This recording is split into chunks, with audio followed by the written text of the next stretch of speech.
Folsom right now. That will be coming out in the fall. It's going to be published by Pelican Press. And that's what I would be doing. I would be writing. I enjoy writing.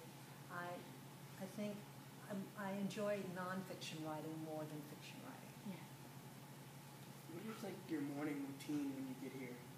The morning routine is, first of all, when I walk in the door, you would know immediately what the first thing I need to do is put on some makeup and fix my hair. But I go over the newscast, go over what is scheduled for the day, and as an anchor, I act as editor.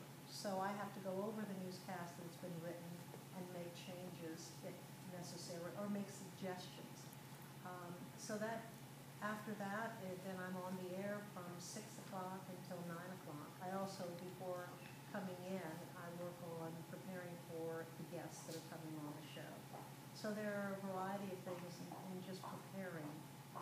And one of the things that I do every morning is the same thing I said to you. I pray. I have a prayer partner, and Phyllis and I have been prayer partners for more than 20 years. And so she calls me every morning at the same time, and we have our prayer time. And so we pray, we prepare, and we proceed. Yes.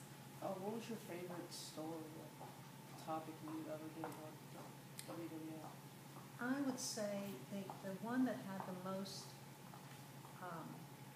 profound impact on my life was a story that I did many years ago, because, I'll back up.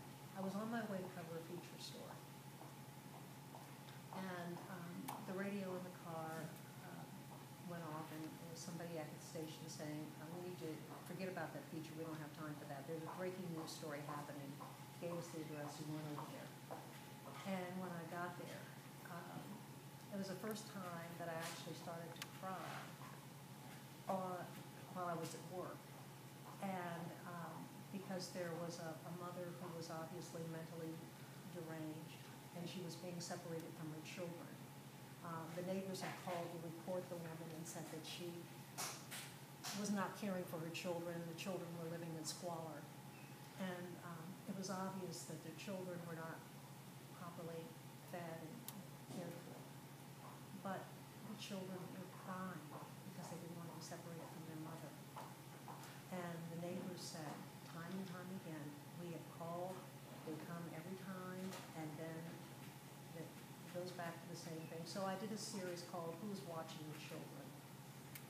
I wanted to find out what's happening to the children. Because everyone comes into this world as a blank slate.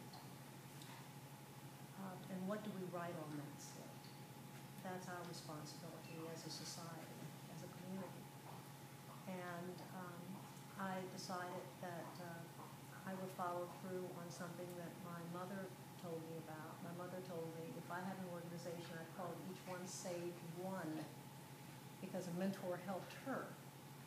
And perhaps the reason I was so sad to see these children is because my mother grew up poor in Akron, Ohio. And her father was afflicted with the disease of alcoholism. But my mother came from a praying family. And I believe that a woman who was her teacher and her mentor was an answer to the family's prayers. If it had not been for Wilma Schnegg, I would not be sitting here today. I wouldn't be here today. And so I decided to start the organization, Each One Save One. It's a mentorship organization, and we send mentors into schools, primarily in Orleans and Jefferson parishes, to work with children, just to be there, to encourage children.